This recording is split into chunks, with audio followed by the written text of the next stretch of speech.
porque el diablo estaba esperando que Dios le metiera una pata al hombre. Pero Dios estableció un plan, y ese plan se empieza a desarrollar. Ese es el plan de la redención. Vino ese plan a través de una mujer llamada María. Qué interesante que María significa princesa de Dios. Dios estaba buscando un vientre y lo encontró en la persona de María. ¿Sabe lo que hizo Dios? Dios soltó su esperma espiritual, y desde el capítulo 3 de Génesis estableció que ese Mesías iba a ser hombre.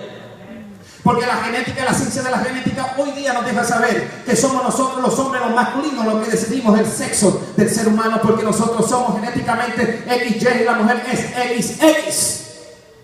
Dios soltó ese esperma espiritual. ¿Y sabe dónde? En el vientre de María. Lo hizo de una forma sobrenatural, pero la Biblia nos dice que lo hizo a través de la sombra.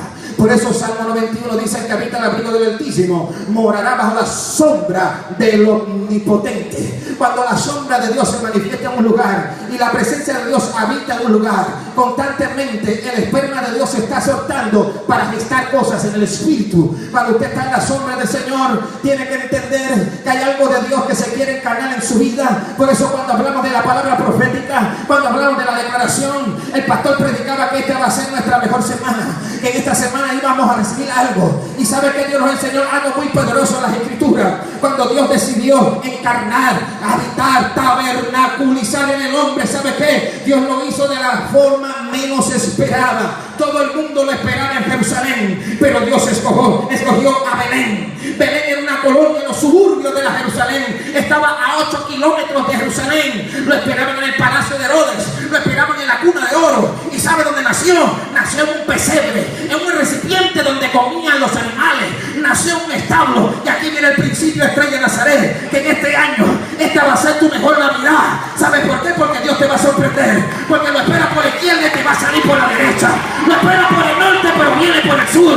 Viene por el lugar que no le estás esperando, Nazaret. Y esta va a ser tu mejor Navidad. Vamos, dame Pablo.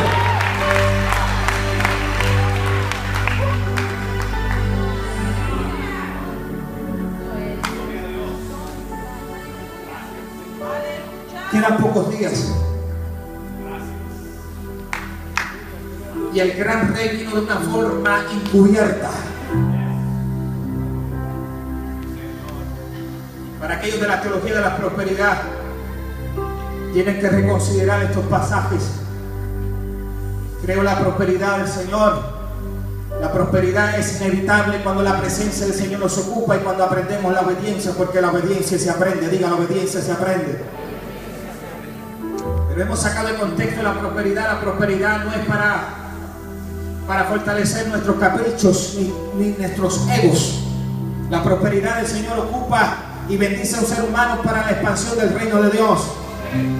Dios te va a prosperar, pero no es para que tú crezcas, sino es para que el reino de Dios se engrandezca en este lugar. Diga, Dios me va a prosperar en este año. Diga más fuerte, Dios me va a prosperar en los próximos días. Diga, Dios me va a prosperar. Dígalo más fuerte, Dios me va a prosperar. Cuando lo esperaban en el palacio de Herodes, él estaba en un establo. Esperaban un gran rey con su carruaje, con su séquito, con su harén de gente, de servidumbre.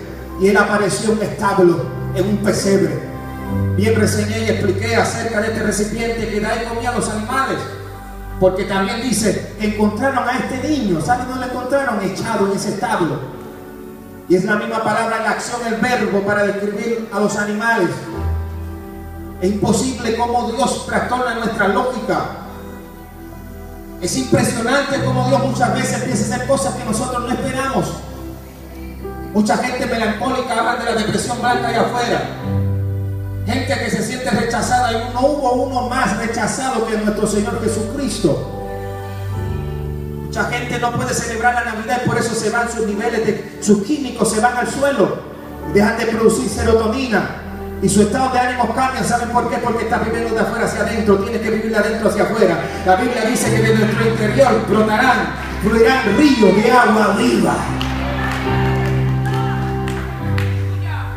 Él habitó dentro de nosotros y lo hizo en el tiempo correcto. Habían alrededor de 1400 aldeas y él escogió Belén. Él decidió alcanzar lo que nadie esperaba. Él decidió encarnarse cuando no lo esperaban.